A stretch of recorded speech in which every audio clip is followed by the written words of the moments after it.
जबलपुर के ग्वालीघाट संपूर्णा घाट में 5 दिवसीय शतचंडी महायज्ञ का आयोजन बड़े ही धूमधाम से हो रहा है, जिसमें साध्वी शिरोमणि के 60 साल पूरे होने के उपलक्ष्य में शतचंडी महायज्ञ के दूसरे दिन सामाजिक स्तर पर लोगों से परिचर्चा की गई, जिसमें आज बताया गया कि पाश्चात्य संस्कृति बच्चों के मानसिक पटल पर गहरा आती जा रही है। भारतीय संस्कृति और आध्यात्मिकता से लोग दूर होते जा रहे हैं। अपने बच्चों में भारतीय संस्कार और संस्कृति का विकास हो, सही मायने में भारत देश का विकास है, जिस पर चर्चा की गई और सामाजिक स्तर पर प्रयास किए जाएं तो आने वाली पीढ़ी को हम संपूर्ण भारतीय संस्कृति में ढाल सकते हैं।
और कितना कौन जीवन में उतारता है, सबके सामने खुली किताब है। इसलिए हमारे मन को लगा, हमने जीजी राम जी से और पूज्य ज्ञानेश्वरी दीदी से चर्चा की कि हम लोग ऐसा करें कि जो अलग अलग संस्थाओं और संगठनों के लोग हैं, जिनके संपर्क में सतत और नित्य हजारों लोग जुड़े रहते हैं किसी न किसी रूप से, तो हम उनको जोड़े और उनके साथ इसका प्रचार प्रसार हो और संदेश जाए, स्वस्थ वातावरण बने, इसके लिए कार्य करें। तो जो अभी आपने हमको संयोजक की श्रेणी में जो लोगों को देखा, उसमें से अधिकतर लोग वो लोग हैं कि जब से हमने मां नर्मदा ने अपने चरणों में स्थान दिया, तो आराध्या आराधनालय सेवा दल के माध्यम से हम मां के चरणों में मां अविरल रहे माँ निर्मल रहे, इसके लिए जन जागरण करते रहे। हमारी कोई विसात नहीं है कि हम कुछ और कर सकें, केवल हम लोगों को प्रेरणा दे पाए, जन जागृत कर पाए, इसके लिए ये आराध्या आराधनालय सेवा दल सतत कार्य करता है।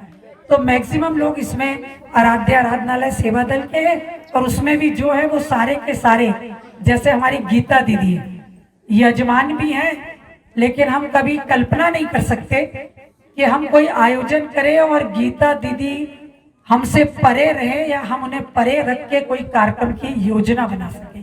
ये संभव नहीं है। इसलिए संभव नहीं है क्योंकि वो सतत 24 घंटे में से 12 से 15 घंटे मंदिर से लेके समाज के बीच ही रहती है। हम अध्यात्म के शिखर पर हैं, पर दूसरी ओर हमारे भारत में अधःपतन क्यों हो रहा है? हमारे भारतवर्ष में जो अनैतिक वातावरण दिखाई पड़ रहा है वो क्यों ऐसा हो रहा है, और दिनों दिन हम गर्त पे क्यों जा रहे हैं? ये विषय है, अटपटा तो लगा, लेकिन वैचारिक दृष्टि से मुझे लगा कि शीर्षक ठीक है कि हम अध्यात्म के शिखर पर अतीत में भी थे, अध्यात्म के शिखर पर मध्यकाल में भी थे, अध्यात्म के शिखर पर आज भी हैं, और भविष्य में भी हम अध्यात्म के शिखर पर रहेंगे। इसलिए कि मेरे देश की पहचान, इस भूखंड की पहचान पूरी दुनिया में 2 कारणों से बनी है, इसके अलावा कोई तीसरा कारण नहीं है। हम आज सामरिक दृष्टि से बड़े समृद्ध हो रहे हों, हम आर्थिक दृष्टि से भी अपनी जीडीपी बढ़ा रहे हों, लेकिन ये हमारी प्रगति नहीं है। हम दुनिया के साथ होड़ में चल रहे हैं, ये ठीक है, लेकिन हमारी पहचान दुनिया में बनी है आध्यात्मिक दृष्टि से। आज जब भी भारत के बारे में कहीं चर्चा चलती है तो लोग कहते हैं भारत एक आध्यात्मिक राष्ट्र है। जब भारत की चर्चा चलती है तो लोग कहते हैं भारत एक धार्मिक राष्ट्र है। जब भारत की चर्चा चलती है तब लोग कहते हैं भारत में सांस्कृतिक प्रवाह सदियों से चलता आ रहा है, ये प्रवाह अवरुद्ध नहीं होना चाहिए। मैं एक उदाहरण देता हूँ, ज्ञानेश्वरी दीदी और हम दोनों जुड़वा भाई बहन हैं, क्योंकि इसलिए कि हमारा इनका संन्यास एक ही मुहूर्त पर, एक ही स्थान पर, घाट अलग अलग थे, और संन्यास दीक्षा देने वाले दोनों के गुरु अलग अलग थे, पर जो दीक्षा इनको मिली वही दीक्षा मुझे मिली। जो गंगा का प्रवाह इनको मिला, गंगा तट मिला, वही गंगा तट मुझे भी मिला। और संयोग से जब हम दोनों संन्यास लेकर के अपने अपने गुरु के पास गए तो हमें आज्ञा मिली कि आप संस्कारधानी में जाओ, आप वहाँ जाओ जिस दुनिया में जिसे संस्कारधानी कहा जाता है, जहाँ नर्मदा का निरंतर प्रवाह है। और वो नर्मदा जो हमारे संस्कारों की, जो हमारी आध्यात्मिकता की, जो हमारी धार्मिकता की सदियों से साक्षी बनी हुई है, जो सतयुग में आई और कलयुग तक जिसका निरंतर प्रवाह चल रहा है, जिसके पुराण को जब हम पढ़ते हैं तो लगता है कलयुग में जितनी सरिताएं श्वास छोड़ती जाएंगी, जिन सरिताओं का जीवन खतरे में होगा, ये नर्मदा ही अपनी श्वास दे करके उन सरिताओं को पुनर्जीवन देगी। और इसका अनुभव हमने मध्य प्रदेश में, गुजरात में और अनेक सरिताओं के साथ जब नर्मदा का सानिध्य हुआ हमने किया। जो संस्कारों की साक्षी है, जो हमारी आध्यात्मिक प्रवाह की साक्षी है, जिसे हमने सांस्कृतिक धारा माना है, हम दोनों नर्मदा के तट पर आ गए, एक दूसरे को देखा, अच्छा तुम भी यहाँ, हम भी यहाँ, तो कुछ करें, हम संस्कारधानी में आए हैं, यहाँ और हमको संस्कार की आवश्यकता है। तो नर्मदा से हमें निरंतर संस्कार मिलता है,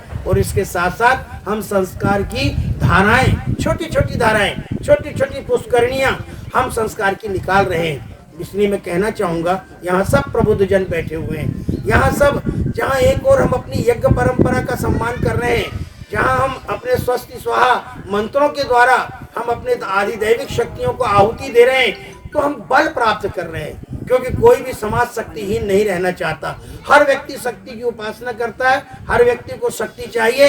ये शक्ति हमें यज्ञ से मिलती है, ये आधिदैविक शक्तियों के निकट जब हम जाते हैं, जब हम उपासना करते हैं, साधना करते हैं, तो ये हमें प्राप्त होती है। और जब ये हमें प्राप्त होती है तो शारीरिक बल तो मिलता ही है, लेकिन इसके साथ साथ हमें मानसिक बल भी मिलता है, बौद्धिक बल भी मिलता है। और इस प्रकार से जब हम बल संपन्न होते हैं तो फिर हम अपने समाज का परिदृश्य भी देखते हैं, और पराधीनता का कालखंड भी हमने देखा है।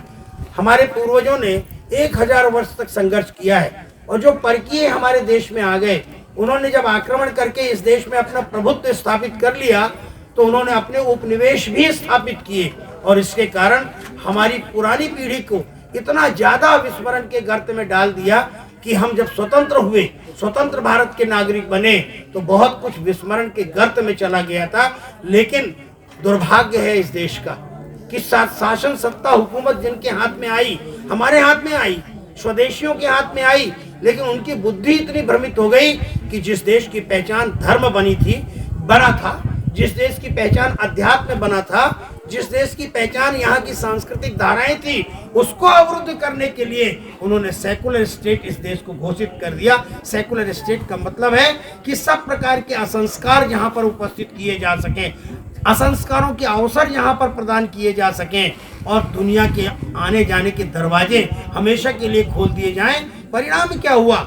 आज जब हम ग्लोबलाइजेशन के युग में आ गए हैं, जब वैश्वीकरण के युग में आ गए हैं, तो हम यहाँ से बैठे बैठे इंग्लैंड में क्या हो रहा है, अमेरिका में क्या हो रहा है, सऊदी अरब में क्या हो रहा है, पाकिस्तान में क्या हो रहा है, चीन में क्या हो रहा है, जापान में क्या हो रहा है, इन परिवर्तनों के साथ हम प्रभावित हो रहे हैं और दुनिया का जो आंधी चली है पश्चिम से और पूरब की ओर आ रही है, भूल गए।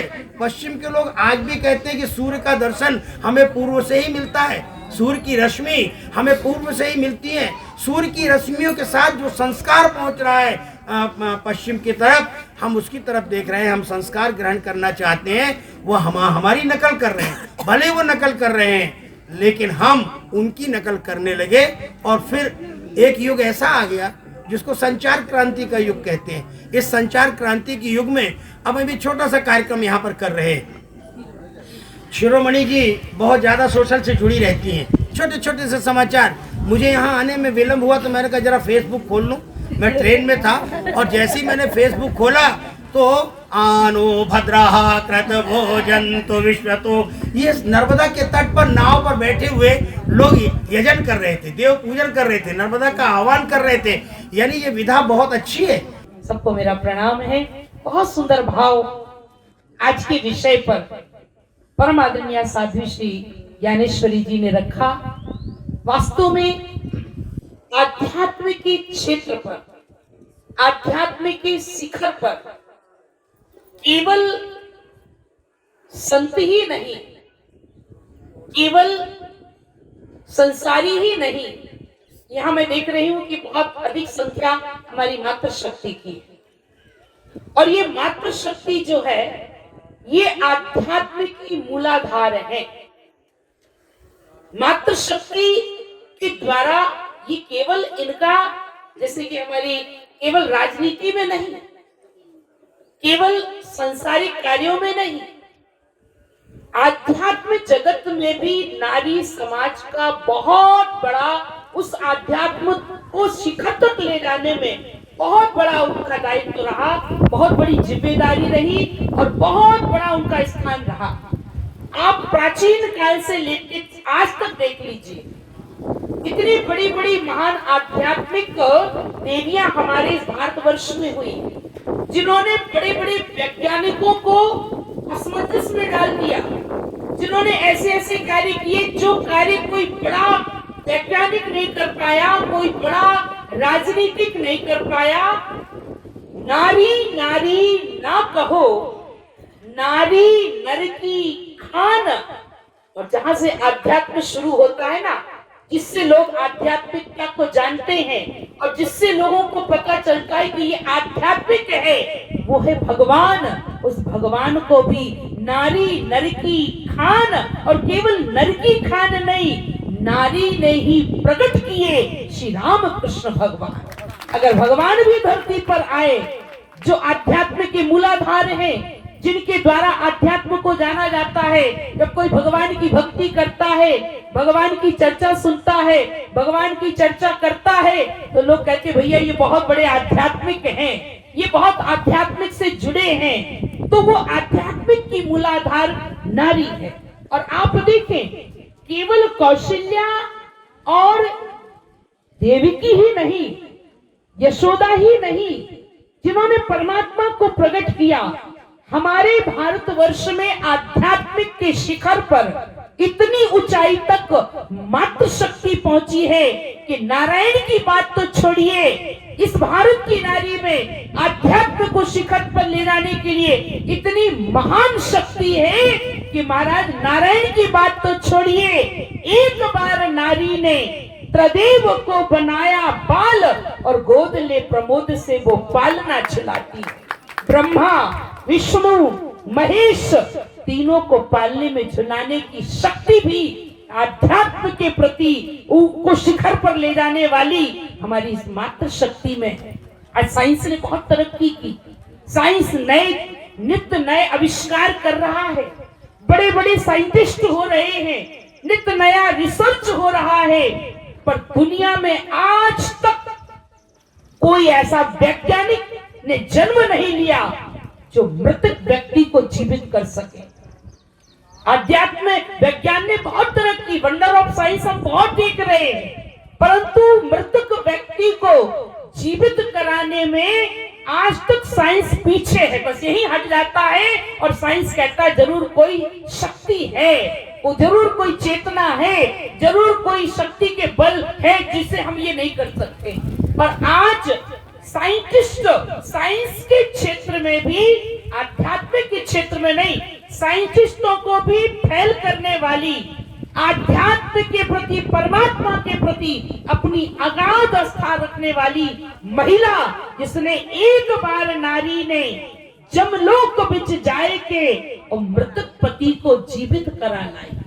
अपने मृतक पति को जीवित कराने की शक्ति भी इसके अंदर है। जो आध्यात्म के शिखर पर पहुंची हुई वो नारी है।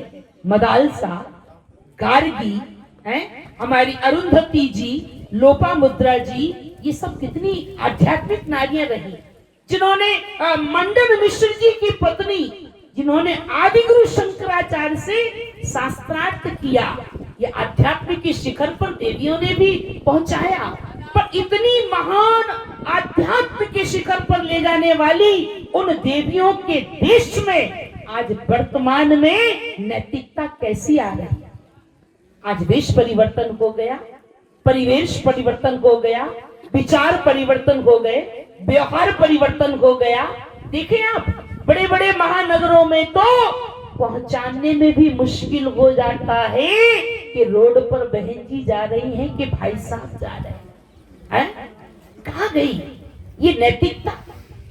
आज इतनी नीचे, इतनी ऊंचाई पर जाने के बाद आज इतना नीचे क्या हो रहा है समाज का?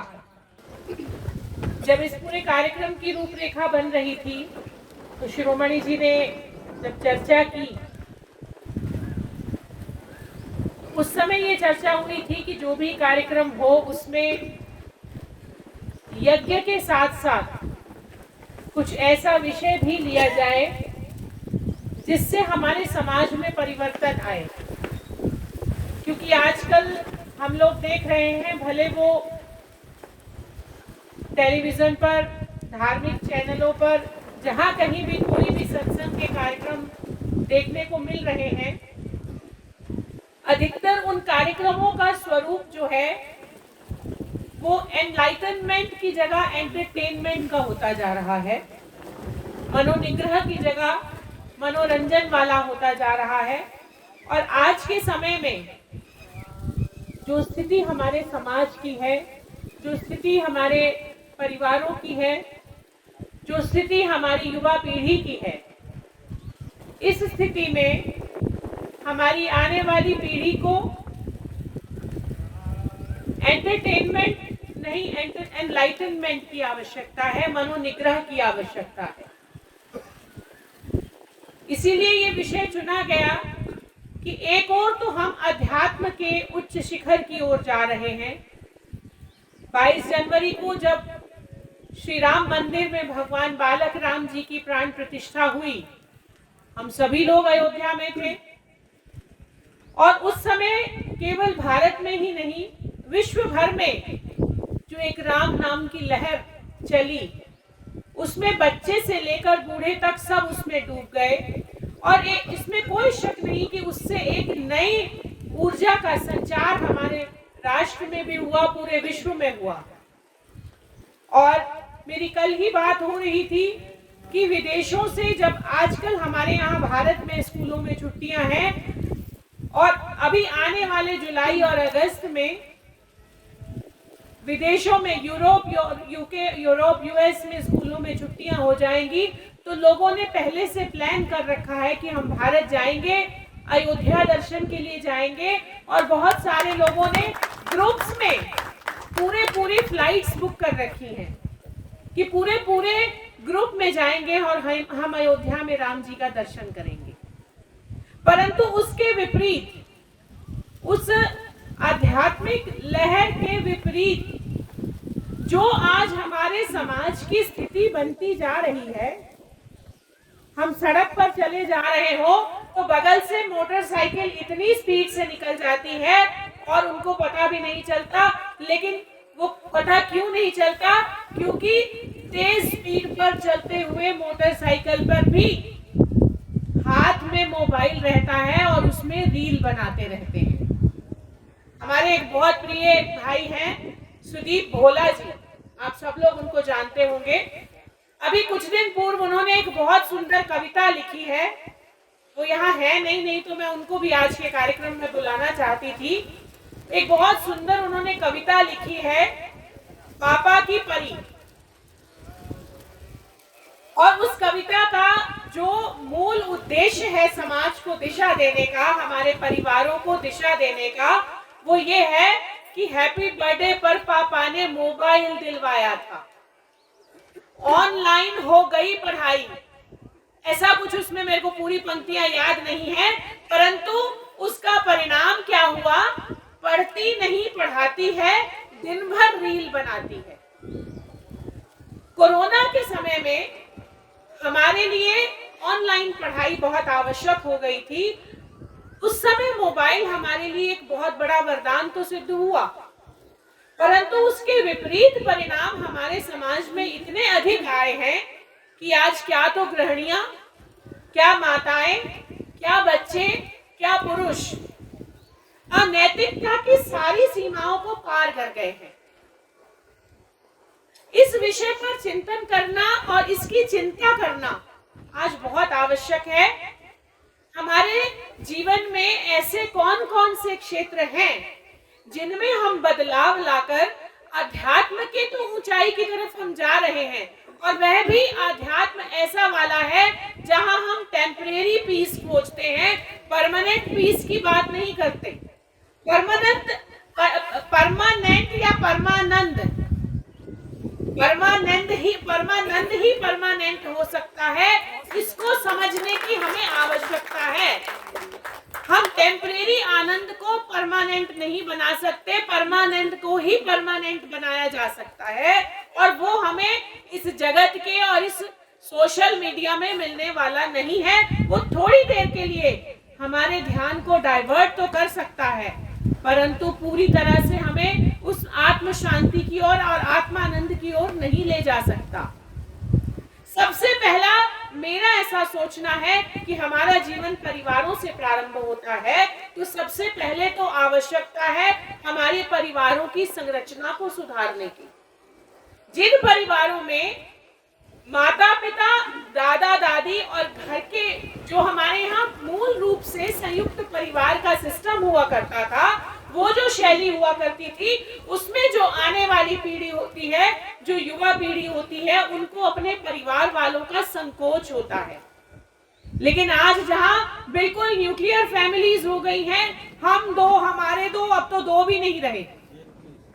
ऐसे परिवारों में ना तो किसी को किसी का संकोच है और ना ही किसी का भय है। अत्यंत प्रसन्नता है इस बात की कि आज पंचकुंडी यज्ञ आराध्य और आराधना के तत्वधान में और शिरोमणि हमारी बहन साध्वी, जिनका आज षष्ठी पूर्ति कार्यक्रम हुआ उनका, उसी तारतम्य में मुझे यहाँ आने का आज अवसर प्राप्त हुआ। संतों के साथ में सम्मानीय गिरीशानंद जी, ज्ञानेश्वरी दीदी जी, हमारी एक और बहन आई हैं राम जी, उनके साथ में आज मुझे बैठने का अवसर मिला। और विषय जो रखा गया था आज सभी महिलाओं के ऊपर, वो विषय बड़ा महत्वपूर्ण था, अध्यात्म शिखर की ओर और नैतिकता पतन की ओर या गर्त की ओर कहा जाए। तो इस विषय को लेकर यहाँ पर विचार विमर्श करने का अवसर मिला। बहुत सी बातें यहाँ पर हमने विचार विमर्श की हैं, सभी के विचार आए हैं कि नैतिकता को, अध्यात्म तो शिखर पर है, नैतिकता भी शिखर पर आना चाहिए। इस विषय का आज अध्ययन हुआ है कि कैसे हम इसको और ला सकते हैं। और संस्कार कैसे और बढ़ा सकते हैं। वैसे ही हमारी जबलपुर संस्कार धानी रही है। संस्कारों में कहीं ना कहीं बीच में अभी आई हैं त्रुटियां, तो उनको और सुधारा जाए। तो मैं आज के इस कार्यक्रम के पूर्ण होने पर साध्वी शिरोमणि हमारी बहन साध्वी शिरोमणि दीदी को बधाई देती हूँ, राजेश जायसवाल जी को बधाई देती हूँ, राजेश जी को बधाई देती हूँ, सुनैना और सरिता को भी बधाई देती हूँ, जिन्होंने मुझे विशेष रूप से आज यहाँ आने का अवसर प्रदान किया। आज संपूर्ण घाट में 5 दिवसीय सतचंडी महायज्ञ का दूसरा दिन है। आज इस आयोजन के उपलक्ष्य में शिरोमणि दीदी की एक बहुत इच्छा थी कि यहाँ पर एक परिचर्चा रखी जाए, जिसमें एक तरफ हमारा देश संस्कार में बच्चों को आध्यात्म की ओर लेके जा रहा है और दूसरा गर्त में जा रहा है। इस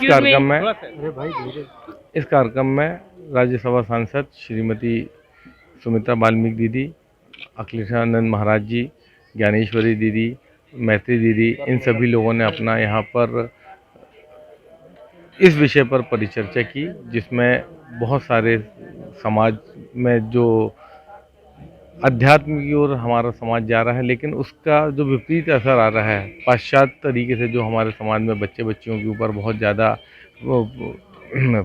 देखने में आ रहा है कि लोग मोबाइल का उपयोग कैसे कर रहे हैं, बाकी सब चीज़ें आ रही है। उस पर बहुत एक अच्छी चर्चा हुई, जिसमें सभी लोगों ने यहाँ पर कम से कम 150 महिलाएं थी, यहाँ पुरुष वर्ग थे। सभी लोगों ने अपना अपना यहाँ पर विचार व्यक्त किए और काफ़ी अच्छी बातें निखर कर आई हैं। ये दीदी का षष्ठी पूर्ति का वर्ष के उपलक्ष्य में ये कार्यक्रम आयोजित है और अभी ये कार्यक्रम 10 तारीख तक चलने वाला है। रोज़ इसी तरह के कुछ न कुछ कार्यक्रम होते रहेंगे।